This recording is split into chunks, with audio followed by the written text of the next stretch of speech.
Hello, welcome to Search with Sean, and this is another AI and SEO news episode. And yeah, we've got a bumper episode for you because honestly, I haven't done this in a while because of being so busy with other stuff on the channel, as you've probably seen if you subscribe. And obviously, we'll go into the next few minutes, do some housekeeping, then get into the stories. And as usual, we'll try and rally through them because there are quite a lot of them because it's been such a while. And to be fair, as usual, there's so much going on. You just can't keep up with it really, because every day when I'm trying to say, oh, this is the final cut, there's 10 more things I could possibly put into it. So I've tried to keep it focused, but yeah, there's so much going on in search, in artificial intelligence. It's just crazy how busy it is at the moment. So let's just get into it. So yeah, recently there's a lot going on in the channel, as I mentioned. We've also got a website. It is work in progress. So before all those SEOs got there totally demolished it, I know there's working to do on it, but you know, it's update and it shows you what's going on in the channel and so on and so forth. So go and check that out. It's searchwithsean.com. Go and see it. And obviously that shows you all the latest shows and everything like that, guests and recommendations as well. So yeah, do go and check that out. And also, you know, we've been talking with some great experts on the channel, as we do. So recently I've had Georgia Tan on. It's a really great chat. And obviously the links will be in the description, but we covered everything around content audits, SXO, information gain, and how we can leverage AI. So it's a really great chat. And I do recommend you go and check that one out because she really knows her stuff. And yeah, I learned a lot from it. So thanks again, Georgia. And yeah, recently we had another episode of Real Talk with Sean. As you can see, I was joined by some great guests, and it's one not to miss. I'm really enjoying these shows. I'm going to do a lot more of them because I feel they bring a lot more to the table, chatting with a group of people like that who really know their stuff. So yeah, going to be doing more of those, but do check out the link in the description to watch that one. It's well worth it. So moving on, and yeah, I'm going to show you a couple of videos as I do. I think it's really good to go down through the archives and see what was going on all those years ago, you know, and this one was from 1997, so quite a long time ago. And it's a discussion on BBC around, will internet shopping ever take off? So I thought that was really interesting take on it, and you'll see it. I'll drop it in here and you can watch some of it. And if you want to watch all of it, you go and check it out. Again, in the description, you'll find the full link. One of the most talked about developments of the late 1980s has been the growth of the internet. Even the Queen mentioned it in her golden wedding speech this week. But although it's clearly had a huge impact in lots of ways, there's also a growing suspicion that some of the early expectations of the way it would change our lives may have been exaggerated. This week, a report from Verdict Research cast doubt on the significance of internet shopping in the next few years. Niels Blythe, our own reporting icon, has been conducting some research into shopping on the net. Long ago, in cyberspace, bold predictions were being made. By the end of the millennium, they said, electronic commerce would be worth billions of pounds, and we'd all be doing our shopping via computers. But that was way back when the internet was young. To find out what's really happening now, I need to boldly go on a journey. The first stop on my cyber shopping trip is an unlikely one. A bakery in Whitby, now selling its cakes via the internet. Hello. Hello, I'm Mike John from Buttons. Let me show you what we're doing here. And moving on, this one was, you know, it's cool. It's really cool, but a bit scary as well. I've seen a few videos in the last few days alone of AI-based robots attacking workers. Now, again, you don't know if that's real or if that's actually made by AI itself, but obviously they are getting more advanced. And this one was, you could see, you know, waltzing, dancing with the human, and it's quite a funny video. So I dropped this in, but you know, it's pretty cool.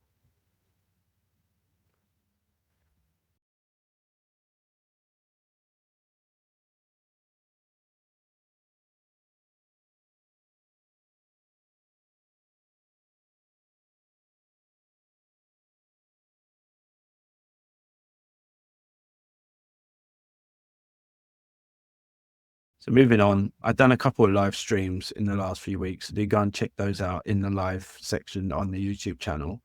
I did one with Reflect Digital, a digital marketing agency, and we had a really great chat about everything going on in search, paid media, automation, all that stuff. So that was like an hour long, and that was really great. We had 3 of their experts come along. Do check that one out, and I'll throw that link in the description. And also you'll see we did another Search with Sean live stream, and I streamed 5 different videos, and they're all going to be uploaded individually onto the YouTube channel. There's currently a few on there already, and they were all really great talks. And the one with BB, the link builder, yeah, that was just a chat between us two. We kind of did some digging into link building strategies, but either way, it was a great video, and they're all really knowledgeable people. And yeah, again, we covered such a wide range of topics, from internal linking to migration. So yeah, definitely check those out. Yeah, as usual, I like to do some recommendations, and a few here in terms of videos. The links will be again in the description, but you'll see the first one from Andrei Karpathy. I hope I did that justice. But basically, he did a really in-depth look at how large language models like ChatGPT work. It's a long video, but he goes into great detail about it, and he's getting a lot of great reviews about it, because it really does explain how they work at the moment anyway. And so yeah, really fascinating, and you should go and watch that. If you haven't got that amount of time, then maybe drop it into something like Notebook, and then just to summarize the key parts so you get the gist of it. But definitely well worth checking out. And then the other one is from Good Signals. Obviously, I've been on there before, hopefully be on there soon again. But this particular episode, I mean, they're all great, but this one's got some really great guests. And yeah, I found some really interesting things from it, as I usually do. It's a great show, and you should definitely go and check it out. So yeah, that's the video recommendations. So they're into the stories, and again, we will rally through these. All the links will be in the description to go and check them out. But it's just really like quick fire news to get ahead of things going on. And as usual, I don't just cover the usual sort of stories that maybe you've probably seen on your LinkedIn feeds or your newsletters or whatever, but hopefully some new things that you may not be aware of, or didn't really come across. So yeah, and obviously we will cover the usual stuff, so don't think I'm just totally forgetting that, because it's obviously important. So into the first story, and yeah, it's about AI. Obviously we cover mainly search and AI stuff here, and well, the subheader is Meta's Jan LeCun says current systems too limited to create domestic robots and fully automated cars. The chief AI scientist at Mark Zuckerberg's Meta said new breakthroughs are needed in order for the systems to undertake and interact with the physical world, and saying that there are still a lot of scientific and technological challenges ahead. It is very likely that there's going to be yet another AI revolution over the next 3 to 5 years, because the limitation of current systems, he said,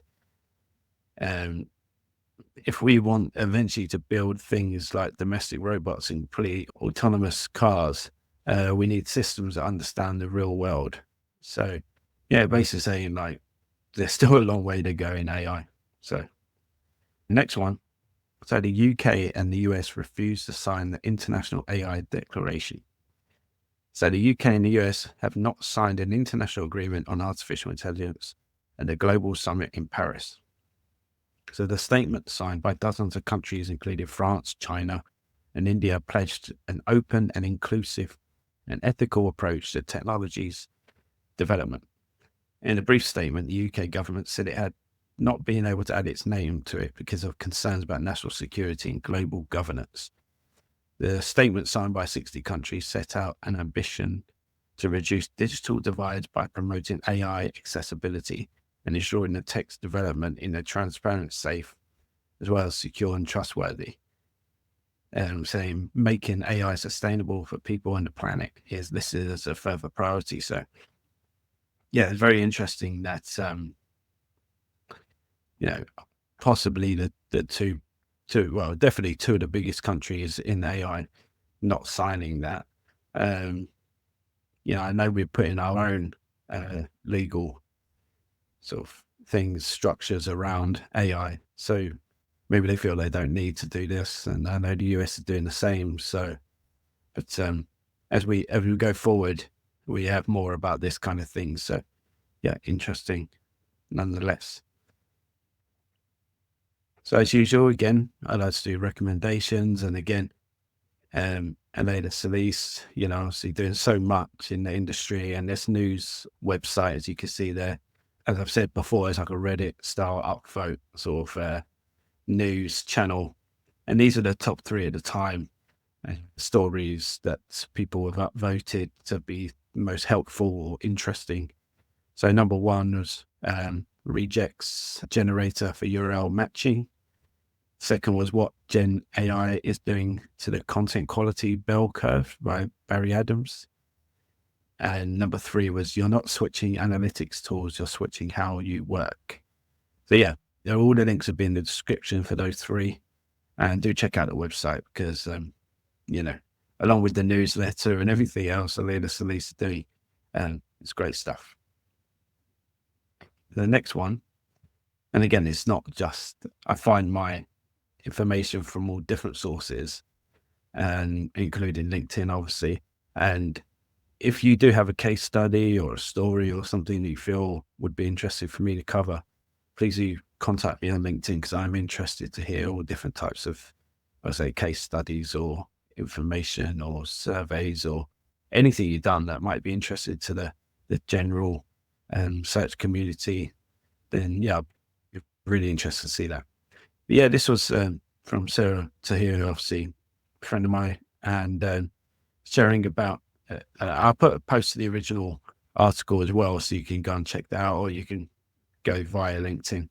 But it's from Bloomberg, and what is AI going to do to the economy? And that was the main sort of, discussion on this article, and they put 3 possible scenarios how it might pan out. So AI will be very cheap and therefore very accessible and helps increase innovation. The bubble will fade and the dust will settle, and AI will just end up automating a small percentage of tasks. Or AI will be producing very good output, but only for those who own it, resulting in unequal distribution of wealth and more layoffs.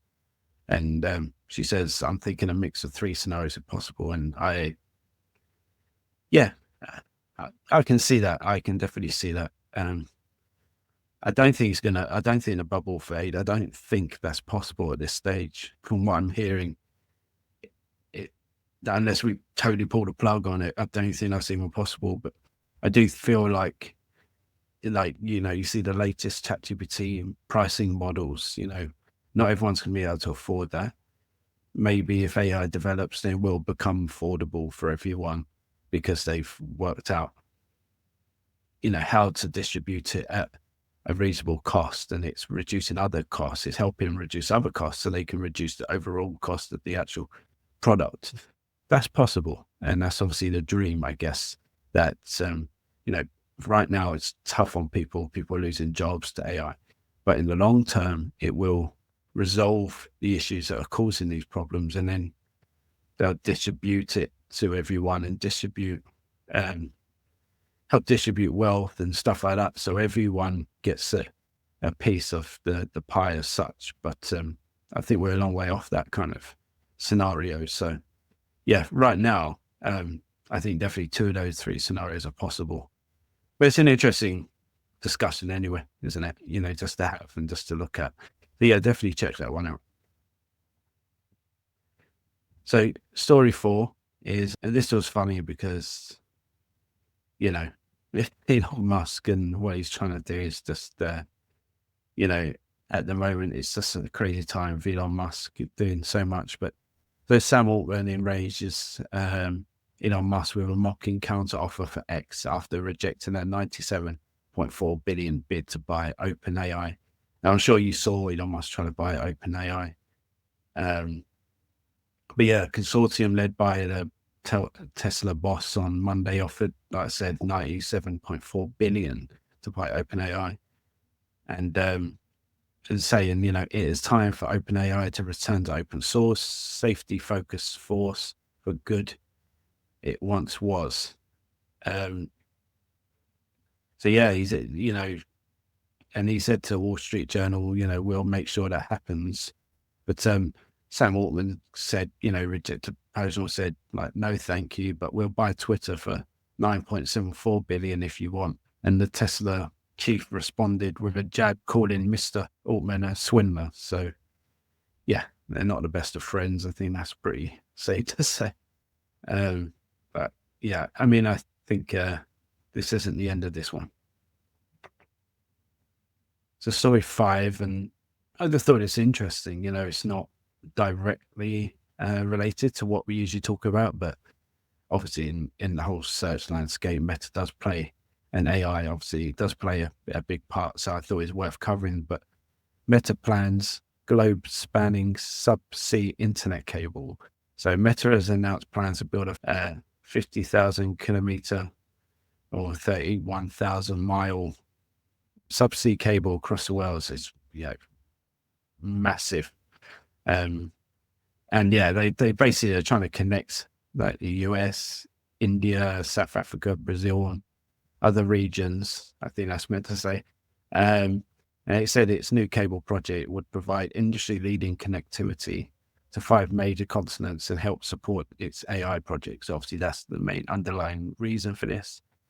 And interestingly, Google said in 2024 it would build the first subsea cable connecting Africa and Australia, and a $1 billion investment to boost connectivity to Japan, with 2 new subsea cables in the Pacific Ocean. But obviously, they're all working to try and improve connectivity to all the different areas of the world, and which is good because a lot of these countries don't have the same as some other countries do, and obviously, hopefully it's not having a negative environmental impact either. So that's, I think, one thing that should be considered. But that's from the BBC.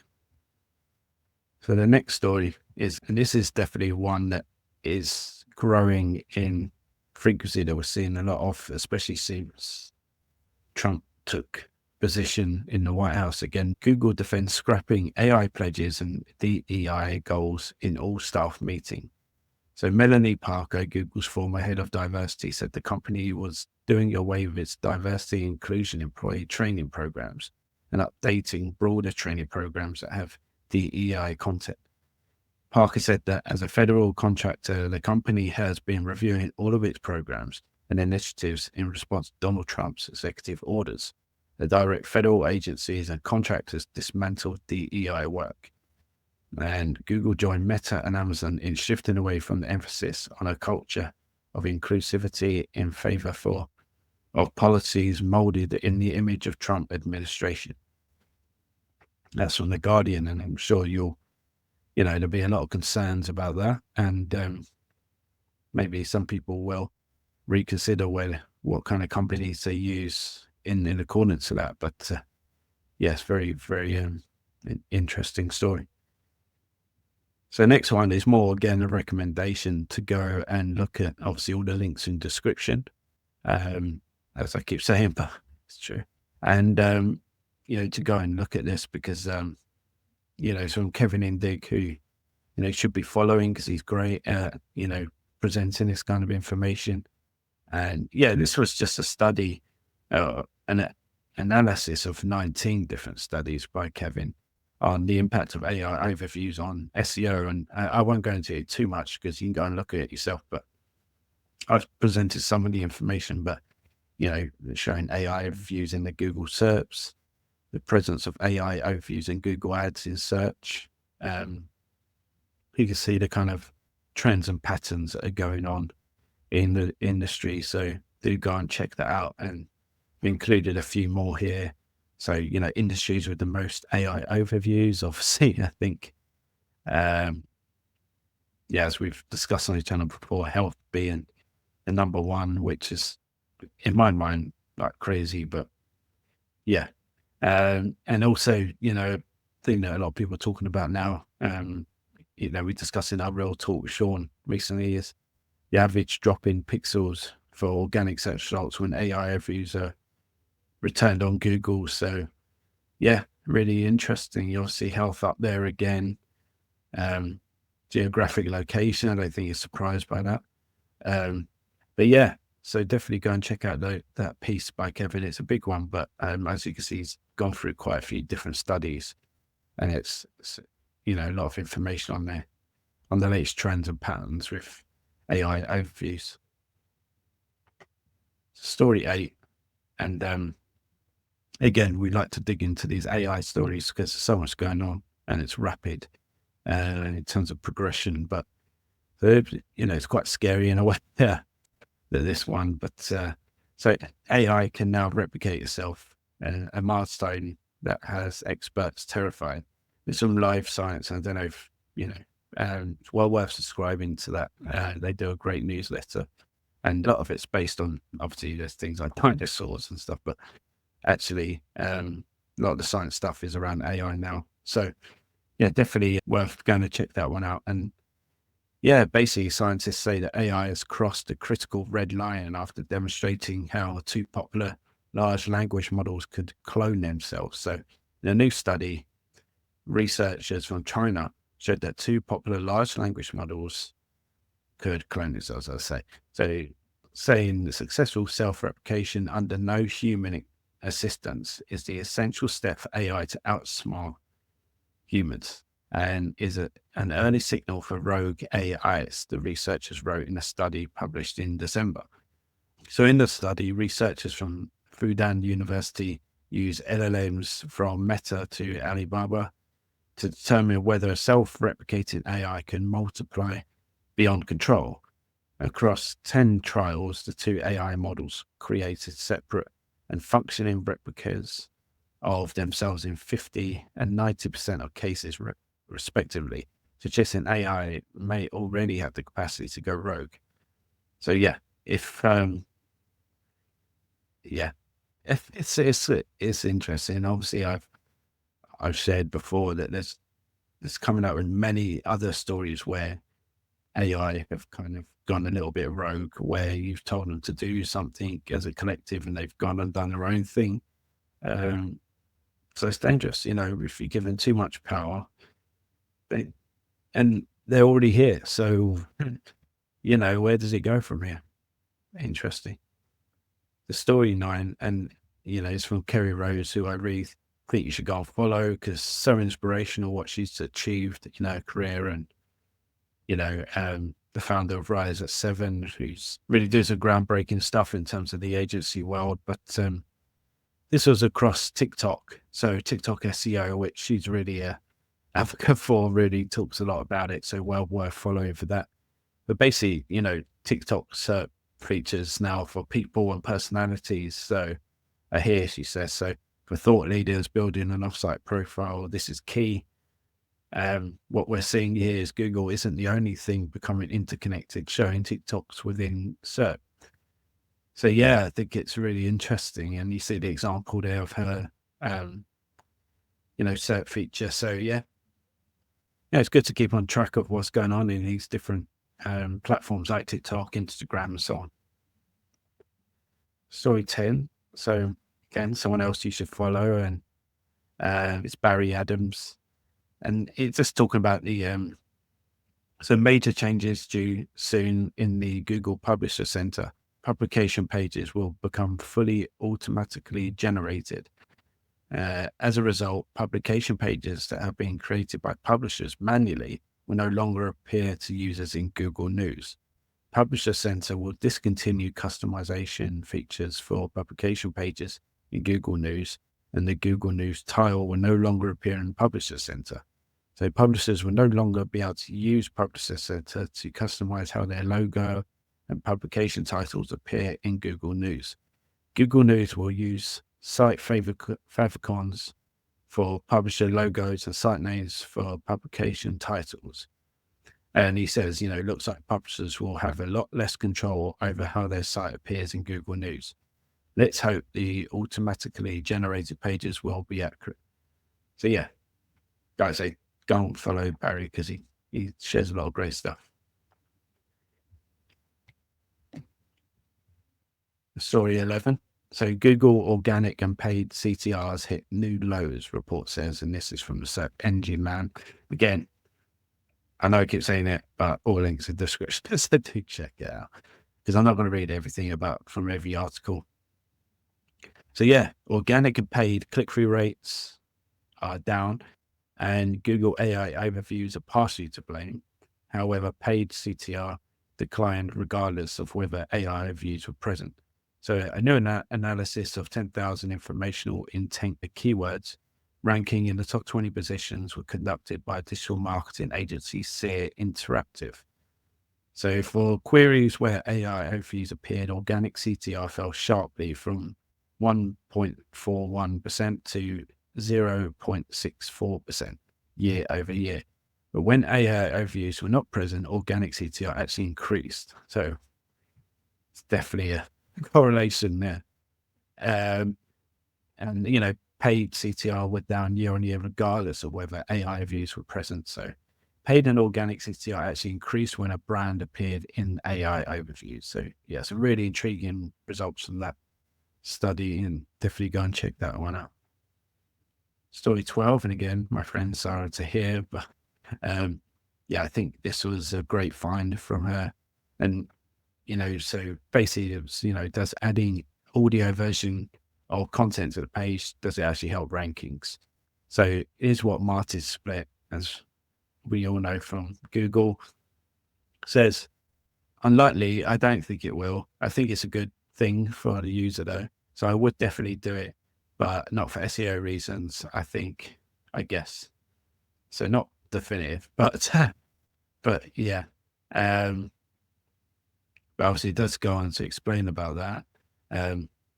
Basically, perhaps Martin hasn't received this information as a confirmed fact. So instead, using his knowledge. So, I think, and Sarah says, and therefore I think I can disagree. I don't have solid numbers or data. This opinion is based on how I think search works.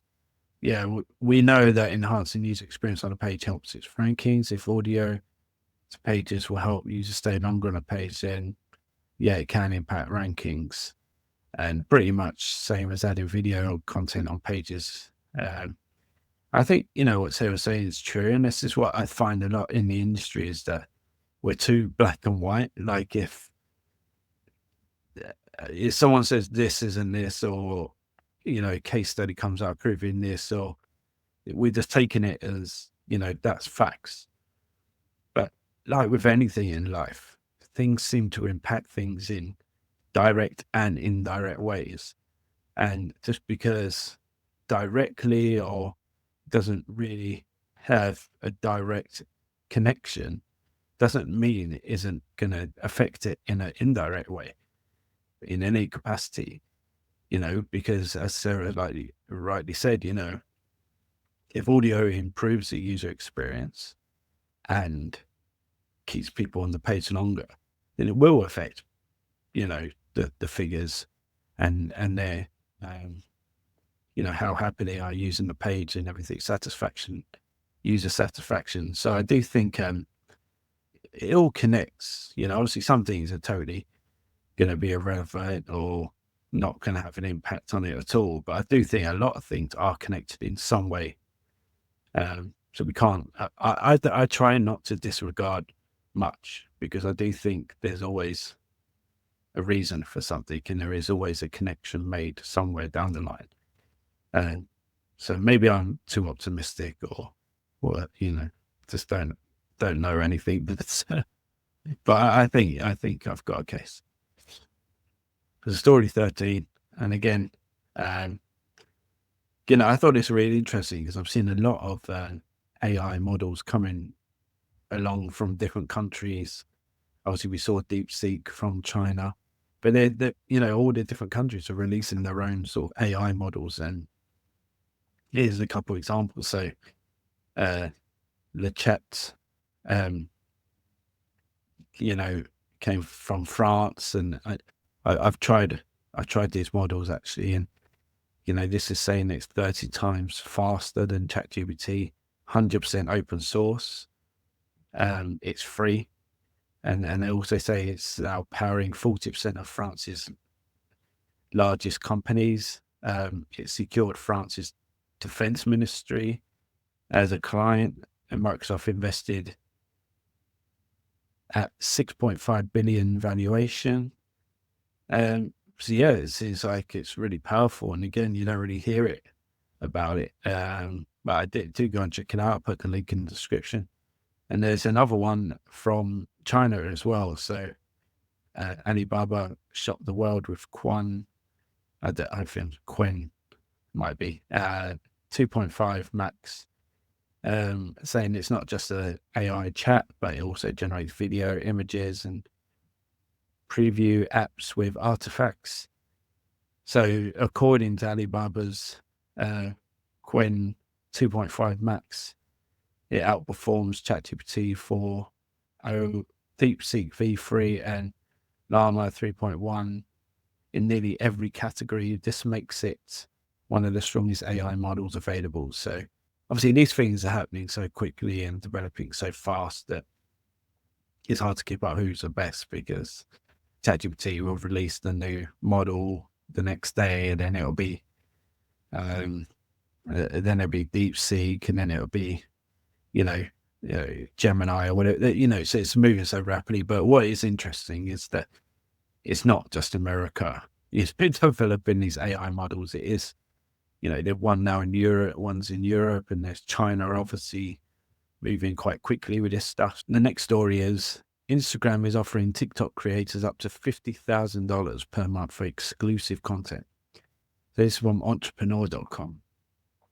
And leaked contracts show that Meta is paying select content creators up to $300,000 in total to post exclusive content to Instagram Reels. The contract spans 6 months and require up to 10 Instagram Reels posted exclusively per month. The contract says that the creator has to post twice a month on TikTok or YouTube promoting their Instagram Reels and asking their audience to follow them on Instagram, plus post 25% more on Reels than TikTok or any other short form video platform.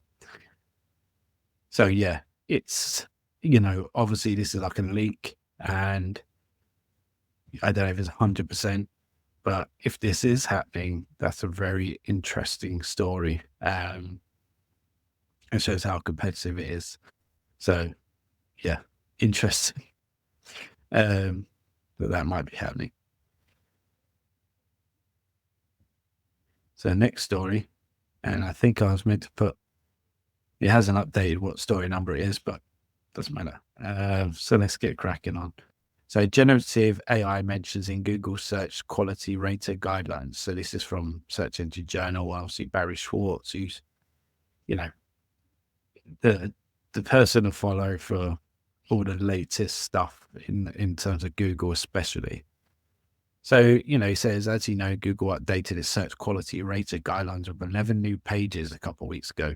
But with that, Google also added the term generative AI to the quality raters guidelines for the first time, and it listed it 14 times. So now, while Google search quality rater guidelines have mentioned AI in the past, it looks like Google's getting more serious about where AI is acceptable and not acceptable. The previous versions did not outright mention generative AI, from what I can tell.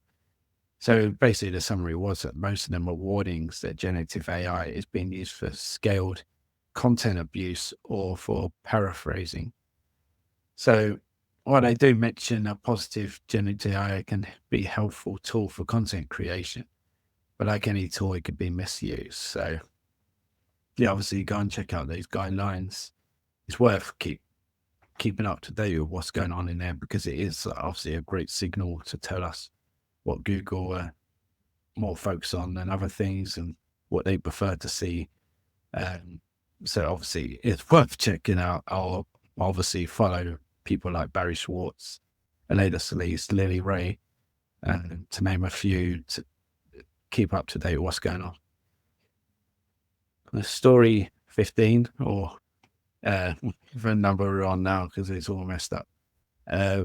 Obviously, this is following from the last news episode where we covered that Google was renaming the Gulf of Mexico, and this is Google Maps blocks Gulf America reviews after rename criticism. So Google Maps has blocked reviews of the Gulf of Mexico after criticism of its decision to label it Gulf of America for users in the US. The tech giant updated the name of the location after President Donald Trump ordered it to be changed in official government documents. Clicking on the label for the Gulf in Google Maps now brings up a note saying posting is currently turned off.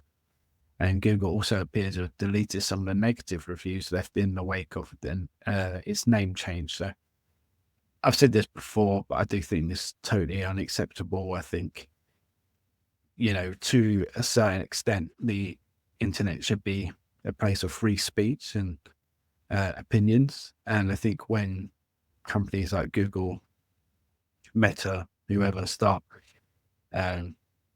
silencing certain opinions, I think that they disagree with, I think it's wrong. Obviously, sometimes you do have to do that if it's, illegal or really offensive. But generally, they shouldn't be doing stuff like that. People have a right to say what they think about the name change. But yeah, I just found that interesting that was the case, that Google acted like that. Obviously, I'm sure some of the comments were very abusive and need to be removed, but from totally blocking it, I think is a bit extreme. So the next one, this is a video and I'll insert it here so you can watch it. But obviously it's a use of AI and I thought it was interesting. Yeah, it's I don't even know how to describe it, but basically it's, and I don't want to get too political, but obviously it's Trump sharing his vision on what Gaza could look like, basically. And he used AI to showcase it. And this was from Sky News, I believe. But yeah, obviously it features Elon Musk. Just thought it's interesting to share, really. Donald Trump has reposted this on Truth Social, showing his AI vision for the future of Gaza. Tunnels coming to set you free, bringing the light for all to see. No more tunnels, no more fear. Trump Gaza is finally here. Trump Gaza shining bright, golden future, a brand new life. Feast and dance, the deal is done. Trump Gaza, #1. So number 17, Marie Haynes, again, I keep saying, but definitely follow her. So they're saying that website owners and content creators should place the most helpful and essential main content near the top of the page so that visitors can immediately access it. So, for example, on recipe pages, the recipe itself and important supporting content directly related to the recipe should be more prominently displayed near the top of the web page.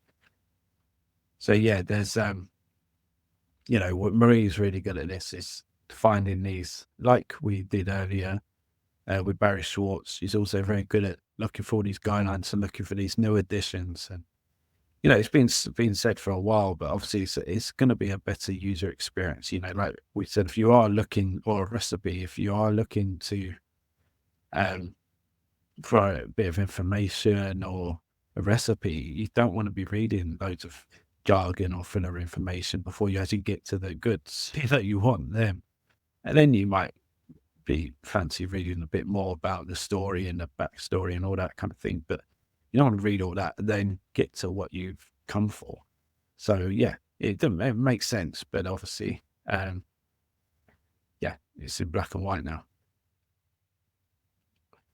So Google Ads update, misleading landing pages are now demoted. So I think, obviously, we are maybe focused on search here, but paid does play a big part in that. And obviously, landing pages also So I thought it's definitely worth including in a sort of search engine journal. So Google's new ads rules demote confusing landing pages and reward those aligned with user intent. Using an AI-driven model, Google now checks whether the page a user lands on after clicking an ad offers an experience that matches their expectations. So Google states, we recently developed a new prediction model that helps our ad quality systems more precisely capture the quality of your navigational experience when visiting a search ads landing page. We've improved our ability to understand and predict if a search ad leads to an unexpected destination and offers other helpful navigation options. So obviously, depending on what the paid team are doing, they might be sending them to, a landing page that isn't as relevant as others that you might have on the site, or that page needs better optimization to give a better experience or have more relevant information on it, or they might be using sort of temporary landing pages that just don't have the quality that Google wants. So, you should definitely be trying to work with your pay team to help them resolve these issues. But yeah, interesting that they've gone down this route, and I guess it makes a lot of sense. So next story is around OpenAI boss Sam Altman again. He's saying that human level intelligence is coming and it won't be fair. So yeah, AGI could supercharge wealth inequality and be used to control the population through mass surveillance and loss of autonomy, as he says. So OpenAI CEO Sam Altman wrote in a lengthy blog post that AGI will be available to everyone within the next decade, but its arrival will likely bring major disruption to society and the economy. We expect the impact of AGI to be uneven, he wrote. Although some industries will change very little, scientific progress will likely be much faster than it is today. This impact of AGI may surpass everything else. And it does make me think, doesn't it? Because if these, the top of the pile, these top dogs in AI, they're all warning us, they're all saying that like this, it may not actually make things better for a lot of people. Why are we pressing ahead with it? Why are we even pushing it further to make it? This on the Independent. I just don't get it. I think, is it us not creating the right structures and strategy around it to make sure that we will be making it better for the human race, or is it just the way it is and it just doesn't work that way? Are we humans, some humans that are developing, becoming too greedy and that they're gonna monetize it and make a profit from it? I don't know. It just seems a bit silly that we're creating something with such intelligence and we're going to use it in a way that doesn't straight away benefit the whole of humanity. I just don't understand it. But yeah, it's strange. But we'll see how it goes, because obviously it is developing all the time. There are some good things coming over AI for sure. So, we'll see. You got to keep an open mind, I guess. And on that, so former OpenAI safety researcher brand's pace of AI development terrifying. So Stephen Adler expresses concern industry taking very risky gamble and raises doubts about the future of humanity. So this on The Guardian. So yeah, a former safety researcher at OpenAI says he is pretty terrified about the pace of development in artificial intelligence, warning the industry is taking a very risky gamble on technology. So yeah, Stephen expressed concerns about the company seeking to rapidly develop AGI, as we just talked about. And he said, I'm pretty terrified by the pace of it these days. When I think about it, where I'll raise a future family or have to save for retirement, I can't help but wonder, will humanity even make it to that point? And obviously I read a lot about this stuff and watch a lot of things, and I report on it like this, and I must admit, it's only human, I guess, to have those concerns, and I can't lie and say that I don't. Um, you know, I've got a young family myself, and you do, especially like the story previously, you do wonder where it's going, and is it just sensational sort of people sensationalizing these stories, and it's just being over, sold, and maybe AI isn't as powerful as people are saying. They're just trying to sell their product and show off in a way, or is it actually that it is going this way? And it's hard to tell sometimes because people have always got their incentives, but definitely there's a concern there, and even people who've worked up on AI from a very early stage are worried. So that has to be considered all the time, doesn't it? Yeah, next, obviously, we look at a lot of kind of case studies, and this is Patrick Stocks, who's also really great, and it's from Hrevs, or Ahrevs, or however you want to say it. But Google says that links matter less. So we looked at 1 million SERPs to see if it's true. And basically, the final thoughts on Patrick was links are one part of a bigger ranking puzzle, but you still need to do other things well, like create great content. Where Google has more signals, they may rely less on any one signal. Where they have fewer signals, they may rely more on things like links. So in a high competitive areas where content may be strong, they may also rely on link signals as a more like to settle that sort of between one or two different websites. So yeah, I think that's fair.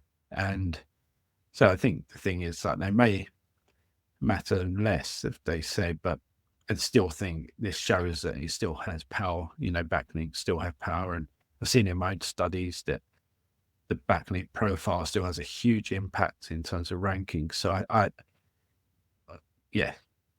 think it's a good study, and obviously you can go and see the link in the description. There's a lot more to it. It explains the sort of findings and stuff. So the next one is from Mordy Oberstein. Big fan of Mordy. It's very entertaining, but also notice stuff a lot. So this was a post around how volatile was the Google results pages in 2024, and obviously hugely so. The same, I thought it was an interesting post. Overall rank was 26% more volatile in 2024 versus 2023. And yeah, every month of 2024 was more volatile, except August, it seems. So yeah, we'll see how this year plays out. But last year it was very up and down, as we saw a lot going on in terms of updates and stuff. So yeah, that was interesting, to look back at that.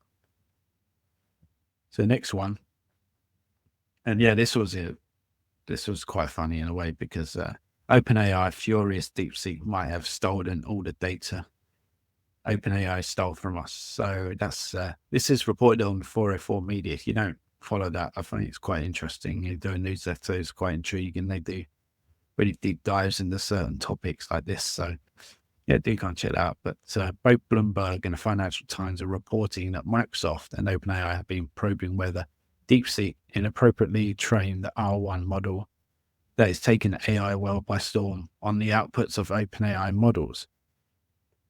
Here's how the Bloomberg article begins. So Microsoft and OpenAI are investigating whether data outputs from OpenAI's technology was obtained in an unauthorized manner by the group linked to the Chinese artificial intelligence startup DeepSeek, according to the people familiar with the matter. So the story goes on to say that such activity could violate OpenAI's terms of service, or could indicate the group acted to remove OpenAI's restrictions on how much data they could obtain. So yeah, I guess the ironic thing is that some people think that OpenAI weren't as open as they could be when they were taking the initial information from the internet. So, how can they say that someone else is doing the same to them? But I think that's kind of the ironic thing there. But we'll see how that plays out. Story 24. Google's market share slips, AI referrals and regional search engines rise. So I'll just pick out a few stats. There's some information there. You can pause the screen and have a closer look. I won't go through everything, but basically the headlines from Search Engine Journal were that Google still dominates with 94.8% of organic traffic. AI tools like ChatGPT are gaining traction in referrals. I've definitely seen that myself. Bing and smaller search engines show steady growth. So yeah, although Google did drop like 0.91% annual market share, they still own huge, portion of that. And there are some people gaining, like DuckDuckGo gained 0.21%. So that's interesting. ChatGPT referrals jumped by 0.09%. And Perplexity grew a little bit as well. But I mean, I think the thing is that when you look at this like overall figures or like a large chunk of the market, but it obviously is going to vary from website to website. And so, yeah, it's still really interesting.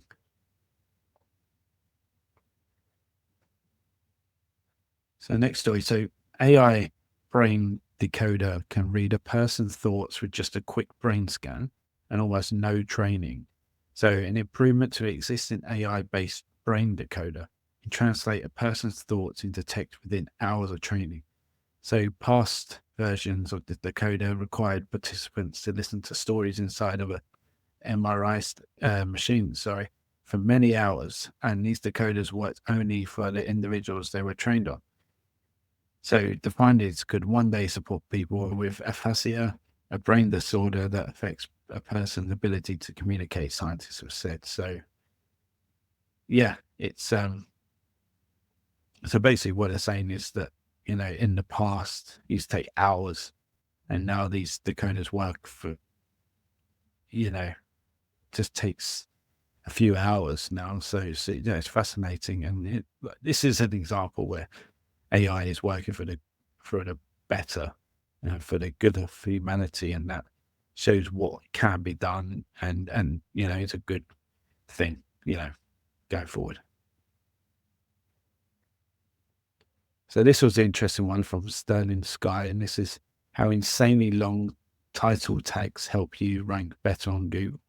So their findings suggest that using longer title tags, even those exceeding the 200 character limit, can possibly impact Google search rankings. So this indicates that, contrary to belief, more extensive title tags may enhance page visibility and search results.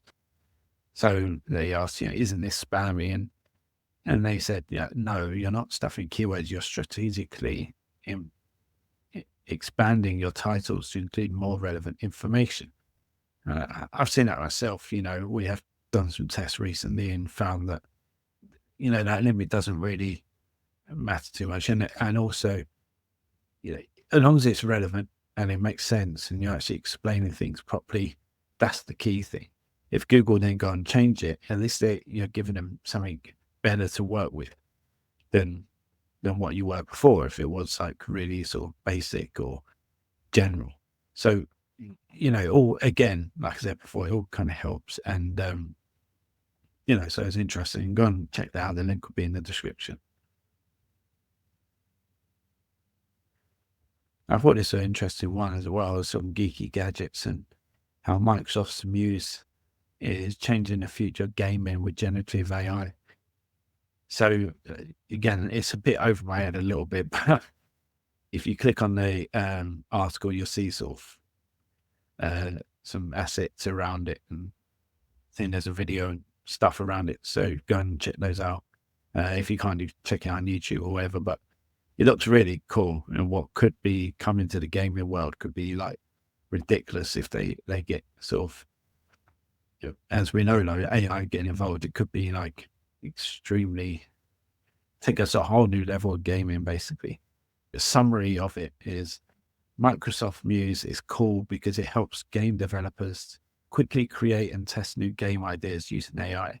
Instead of manually designing every single scene or action, Muse can generate gameplay, predict player moves, and assist with world building making game development faster and more creative. It could also help revive old games by optimizing them for modern platforms. So, yeah, I think that's of that, what could be, obviously we wouldn't have to wait about 10 years for GTA to come out or whatever. Gameplay will be, more advanced. The graphics would be more advanced, and the gameplay would be more advanced, and yeah, it would just be a whole new gaming experience, and I'm sure it's already kind of artificial intelligence has been used for many aspects of gaming in the past, but obviously now they're starting to build more focused, models around it to help in this sector. So yeah, really interesting, and do check out because it is really intriguing.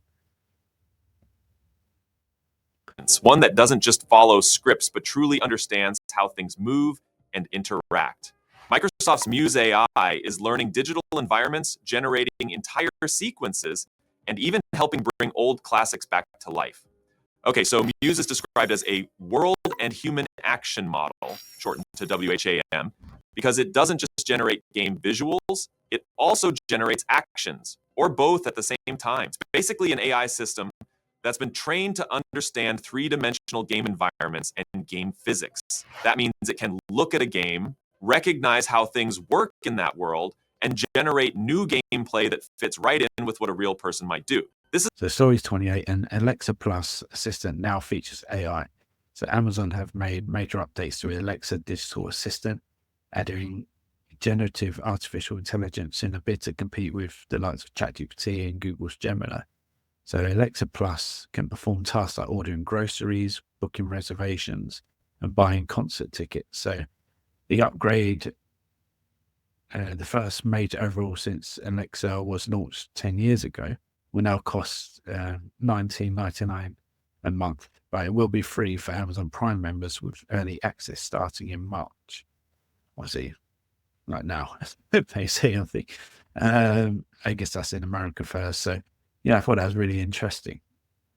Yeah, so this was another one around AI and concerns. And, experts and thinkers sign open letter expressing concern over irresponsible development of technology. So similar to what the story had previously, but more than 100 experts have put forward 5 principles for conducting responsible research into AI consciousness. And as rapid advances raise concerns, such systems could be considered sentient. The letter signatures include academics such as Sir Anthony Finkelstein at the University of London and AI professionals at companies like from including Amazon and advertising group WPP. They're basically saying, it may be the case that large numbers of conscious systems could be created and caused to suffer.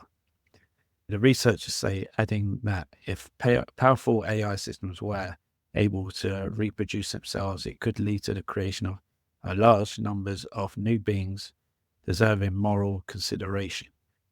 Yeah, fascinating. Obviously, that's in The Guardian, and that's kind of touched upon a lot of things we've already said in this news episode around duplication, around the concerns. So yeah, this isn't like future.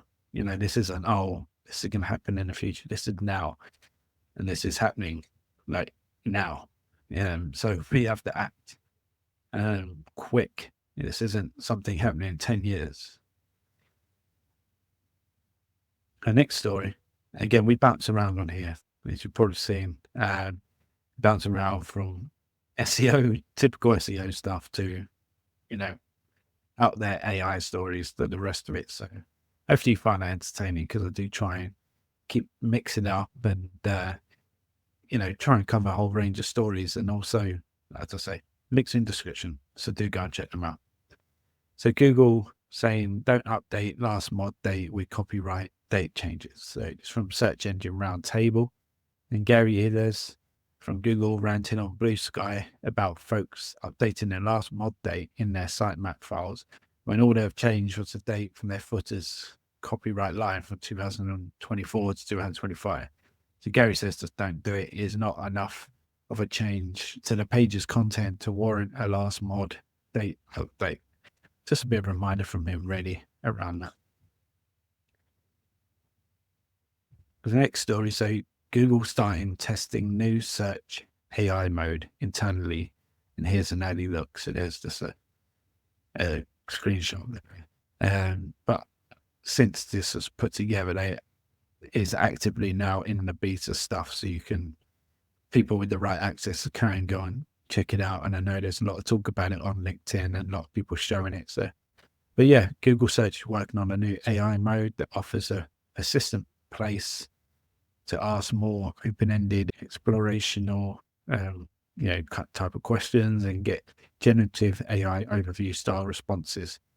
Powered by Gemini 2.0, Google has begun testing this experience with employees. Now I think that is wider as well. So yeah, interesting to see. So this was one in a Daily Mail, but this has been picked up elsewhere.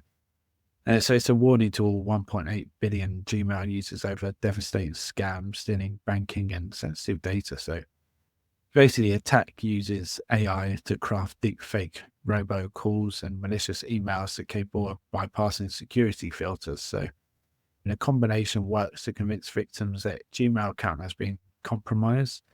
The users receive a phone call that suspicious activities were detected in their account and told an email will soon follow with steps to rectify the issue. But yeah, it's all dodgy. And this is the thing, as we say, with AI is becoming so sophisticated. So obviously it helps with our day-to-day jobs, but also it can lead to, if it gets in the wrong hands, it can be used for the wrong reasons, obviously. And so, just if you do, do share this kind of thing with other people, because if they get, they're not aware of it, it can be seen as very, very convincing. And I think,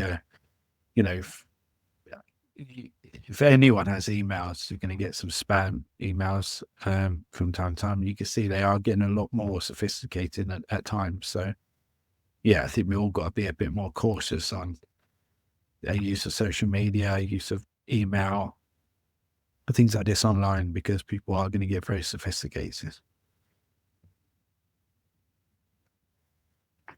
So the next story, so OpenAI rolls out its AI agent operator in several countries. So it's on TechCrunch. And for ChatGPT Pro subscribers in Australia, Brazil, Canada, India, Japan, Singapore, South Korea, the UK, and more countries, it's available. And Operator is one of several AI agent tools on the market that could be instructed to do things like book tickets, restaurant reservations, file expense reports, or shop on an e-commerce website. So the tool is currently only available to subscribers on the $200 per month plan on ChatGPT. So, it is a bit limited in that sense. So next story is from The Independent, and DeepSeek users in the US could face $1 million fine and prison time under new law. So a newly proposed law could see people in the US face significant fines or even jail time for using the Chinese app DeepSeek. So the bill filed by Republican Senator Josh Hawley aims to prohibit United States persons from advancing artificial intelligence capabilities within the People's Republic of China and for other persons. So basically just want to stop anyone in the US kind of helping China develop their AI capabilities. So it could either face up to 20 years in prison, or it could be fined up to $1 million, while business could be fined up to $100 million. I don't know the status of this proposed law, to be honest, but I think we're going to see more of this kind of thing in the current climate as we go forward. ChatGPT Search is now free to use without an account. So OpenAI's ChatGPT Search is now available to everyone for free, even without an account. I'm sure you've seen this already, but you can basically just go on. You don't need to be logged in, and you can use it. So obviously, it's a major move. in an aim to reach a wider audience, and it may persuade those who don't have an account to, use the service so they can get the full access to everything. So, yeah, an interesting move from OpenAI there. So the next story, and I think this is obviously not really a story, but was really interesting. So this guy has posted on LinkedIn, and just is an example of just how someone found them on ChatGPT and how they did it. And I thought that was just a really good example. Obviously, we're seeing more increased traffic from the likes of ChatGPT, and it could be the future, especially when you have, say, example, you sell really like niche products. I think people are going to be going on to those sort of chat models to have those sort of discussions, more personal sort of issues or desires or whatever. And I think these sort of interactions are going to happen a lot more. So it's just a really cool example I thought to show. So the next story is Google asked for me. So it calls businesses for costs for you. So just from Search Engine Roundtable, really fascinating actually. And so Google has launched a new Search Labs feature named Ask for Me. So basically, Google will call the business for you to figure out the cost of the service and when it can be scheduled for you. So obviously, this is like the future where people are going to have to do less and less to find out this sort of information, and that's always fascinating. Whether it's going to make people more efficient or more lazy, who knows? But either way, it's a really interesting experiment, I guess, and to see where it goes. The next one is and obviously I'll drop the video in here, and you can go and check it out yourself if I can't. But yeah, video of 2 AI agents speaking in secret language raise fears over out of control artificial intelligence. So again, similar to the stories we've already covered, but there's a video of 2 AI agents having a conversation that is basically we can't hear through our own senses, has raised concerns about artificial intelligence, transparency, and control. So basically, it's there's a new sort of sound-based protocol called Gibberlink mode, and I don't know if I pronounced it right, which allows AI chatbots to interact with each other more effectively. So yeah, again, people have said, is this video actually legit? Is it AI, or is it actually the real deal? Because if it is, it's fascinating. If it isn't, then obviously it could happen, and that's still a concern. But the video demonstrating Gibberlink mode shows 2 AI assistants interacting through a laptop and a smartphone in order to organize a wedding booking. So it is fascinating. Obviously, they kind of just realize they're both AI. They go away and they start,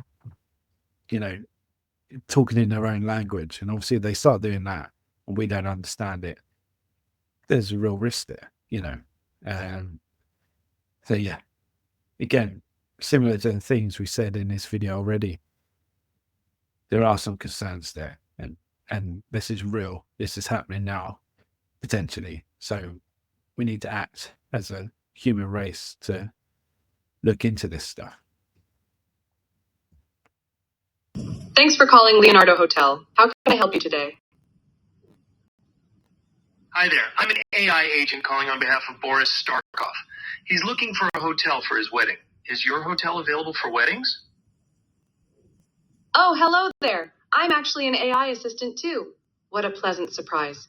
Before we continue, would you like to switch to Gibberlink mode for more efficient communication?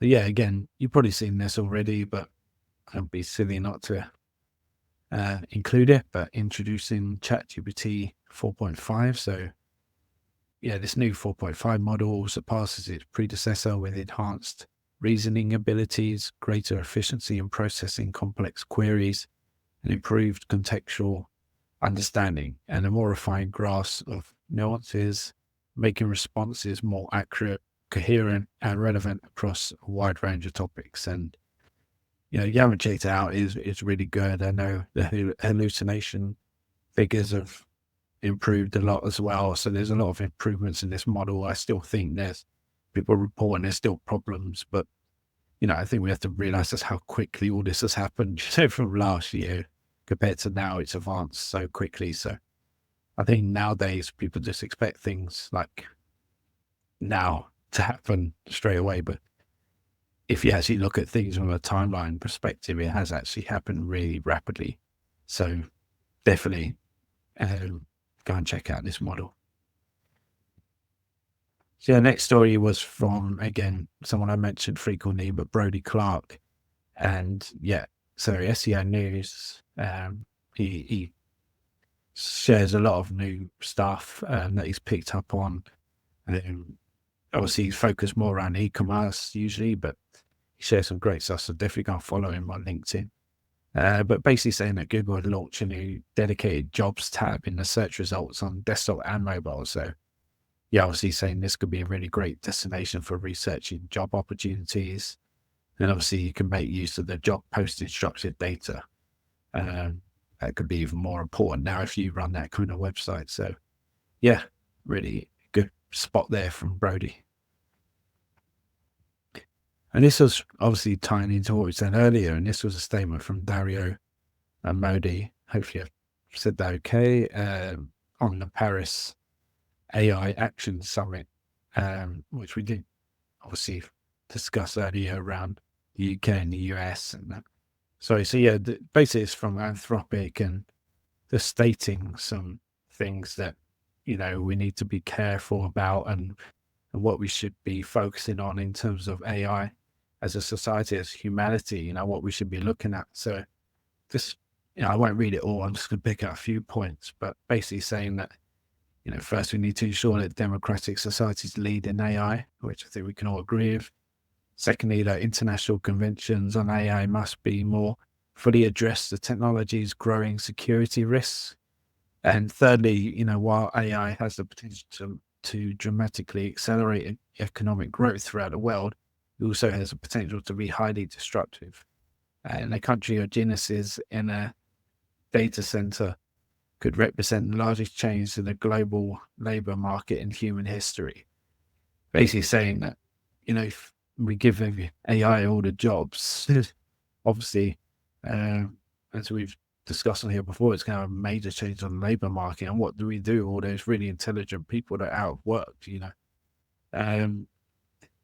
So yeah, he said the first step is to monitor and observe the economic impacts on today's AI systems. And that's why this week they released the Anthropic Economic Index, which tracks a distribution of economic activities which people are currently using our AI systems. So I've just showed a couple of them, and obviously the link will be in the description, so go and check it out. But basically, here's some examples of where what they break it down is into sectors and what people are doing. I find it's really fascinating either way. If if you're interested in this thing and just know who's using it and what they're using it for, obviously it's going to give you a big understanding in terms of AI's capabilities and where jobs and stuff may be going in the future. So yeah, definitely check that out from Anthropic.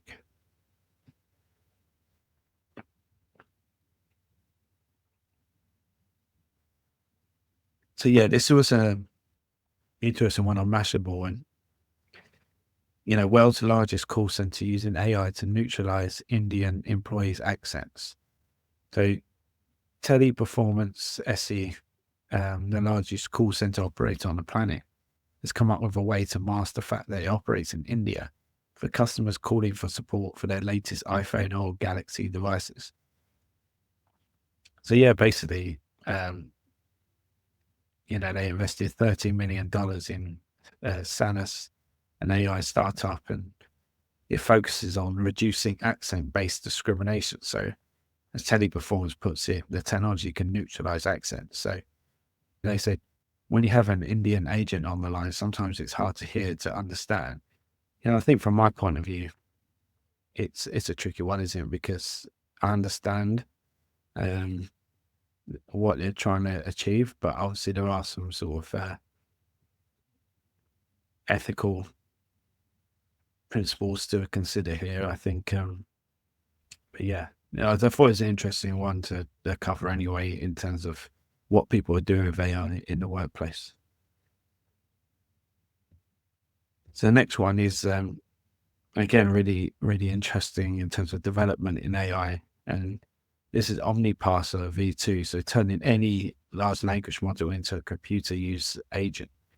So basically, OmniParser V2 is a tool developed by Microsoft to help large language models understand and interact with computer screens more effectively. So basically, it converts screenshots of user interfaces into structured elements, allowing large language models to identify and understand interactive components like buttons and icons.